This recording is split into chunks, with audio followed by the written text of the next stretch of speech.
Okay, this is my review video for the ENDER IDEX kit from Kane Powley at Send 3D. I'm going to go through some of the things I like, some of the things I don't like, some of the plans that I have for the future moving forward with it. Start with the overall design. Is absolutely phenomenal. I think Kane did a wonderful job with the design and the setup with the firmware. The quality of the printed parts is also equally amazing as far as just everything with all the printed parts came out amazing. I don't know if you can see this, but this is actually one that I printed versus the one that Kane sent. So that was something, if you saw the original video, I had some issues in shipping because unlike most of the kits that you buy, I bought mine as a complete setup, including the printer, and Kane sent it fully assembled, and we had a couple parts that were broken in transit. The quality of the components he uses, from the all-metal extruder to the stepper motors,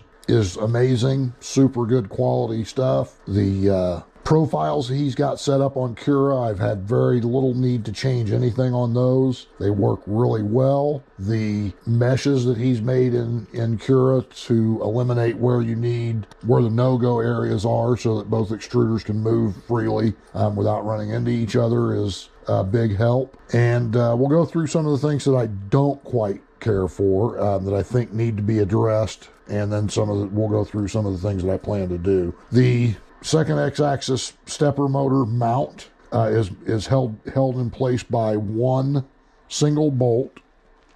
I don't know if you can see that right here, which basically gives it a pivot point. And if you don't have it super tight, then it allows that motor to pivot up and loosen the belt. I've not had any issues during printing, just something that I noticed when I assembled that. Some of the prints that Kane sent along with were the two benchies, which I'm guessing were either done in mirror or duplicate mode. I'm guessing duplicate mode. And then the dual extruder logo.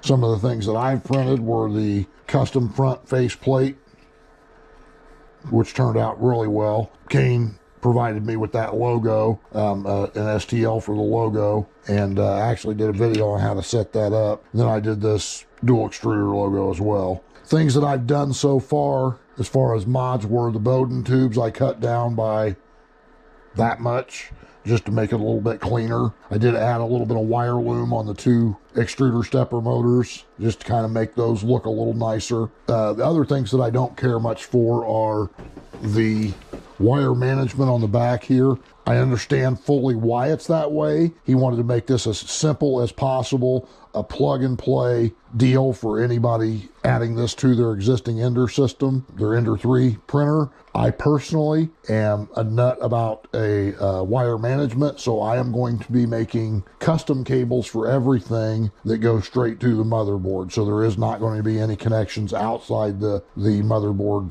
mainboard case rather. The limit switch, I think, needs a cover on it, but we've already addressed that on the Facebook group. There's a guy that's already got a cover that fits right on there. Looks real nice, which I will be printing shortly. The wire management we talked about. The extruder stepper mounts, I would like to see those be fixed. And one of the things that I plan to do with these likely is extend this top rail extrusion out and move those to the outside. We'll do two things. It'll give me room to put in some small LED lighting here, and it will also make those captive between the bolts and the end of the extrusion. I don't like moving parts when they're not supposed to move. I've never had an issue with it moving. It just, the other thing that it would allow having the extra length on the top extrusion would be I could have extruder knobs on top of the extruder, which would help with either clearing clogs or changing filament and so forth. Last but not least, one thing that I don't care much for is when the second X-axis extruder is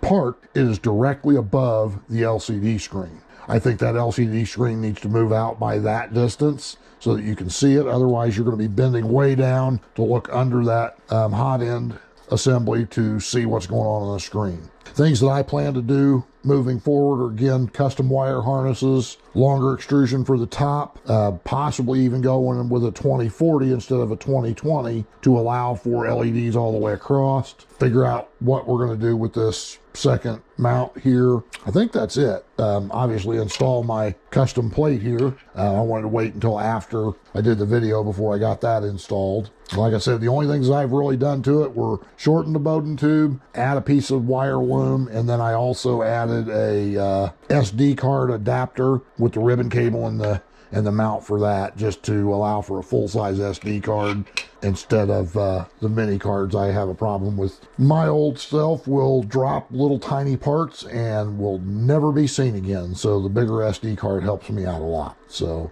I hope you've enjoyed the video. If you are interested in the IDEX kit, please give Kane a shout at Send3D, ENDERIDEX.com or Send3D.com, I believe, and he'll get you squared away. Again, I cannot say enough good things about the quality of customer service and the above and beyond that Kane goes to make sure his customers are happy. I could not say enough good things about the customer support that I've gotten as this far, and I'm sure that won't stop anytime soon. Kane actually messaged Kane earlier today, and he's Johnny on the spot with answers to questions, and he's super helpful. So that's all I've got.